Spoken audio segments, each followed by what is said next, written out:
कि हमारे कॉलेजों में मसाइल हैं, हम स्टेटस को पर हैं, कुछ लोग नहीं है स्टेटस को पर, लेकिन जो स्टेटस को पर लोग हैं अदालत आलिया की तरफ से उनको स्टेटस को मिला है कि इनका स्टेटस को मेंटेन किया जाए।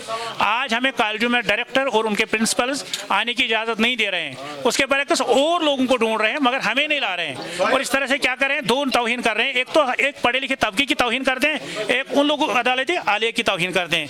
हम आपकी वसादत से सबसे पहले LG तक और LG के साथ साथ जो बाकी इंतजाम है उन तक ये बात पहुंचाना चाहते हैं कि हमें अगर अदालत ने स्टेटस को दिया है तो उसको मेंटेन कीजिए और इस लाट को आप खुदा न खास्ता गलत रास्ते पर चलने से बचाइए। कहीं ऐसा ना हो खुदा न खास्ता कि गलत रास्ते इख्तियार करें, क्योंकि बहुत सारे लोग मुझे फ़ोन करते हैं कि हम सुसाइड करेंगे। ये देते हैं कि आप अदालत पर कहाँ स्टेटस को पर काम करते हो जब तक कोर्ट हमें पूरी तरह से इजाज़त नहीं कि इनको रेगुलराइज करो।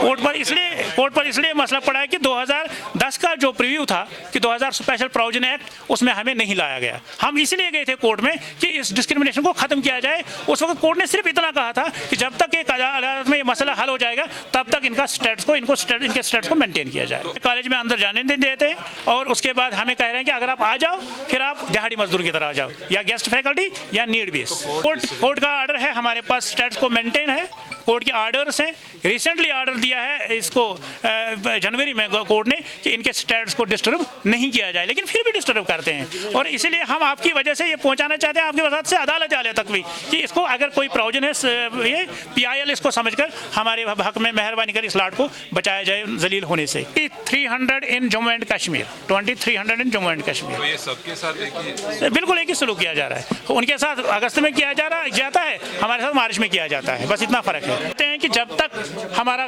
केस अदालत में है तब तक हमें अपने कॉलेजों में स्टेटस को पर काम करने दिया जाए। और दूसरी बात, जब तमाम लोग 2010 के प्रीव्यू में आ गए, हमें क्यों नहीं लाया जाएगा? जब नीड बेस है, जब कॉन्ट्रैक्चुअल है, उनको जब लाया गया तो एकेडमिक अरेंजमेंट को क्यों बाहर रखा गया? कि हम सारे आ जाएंगे क्योंकि उसमें 7 साल जिसकी भी हो गए वो रेगुलर हो जाएंगे। आप डेलीवेजर भी नहीं, हमसे डेलीवेजर भी नहीं है। हमने तो कोर्ट में ये लाया था स्टेटस को कि हमें आप रखो कि कंसोलिडेटेड पेपर 28,000 22,000 देते हैं। क्या है आप? अभी हम कंसोलिडेटेड पेपर जी। मैं 25 साल से काम कर रहा हूँ और इस तरह बाकी लोग जो है 20 साल से, 15 साल से, 18 साल से, 17 साल से, 10 साल से, मिनिमम 10 साल से काम कर रहे हैं।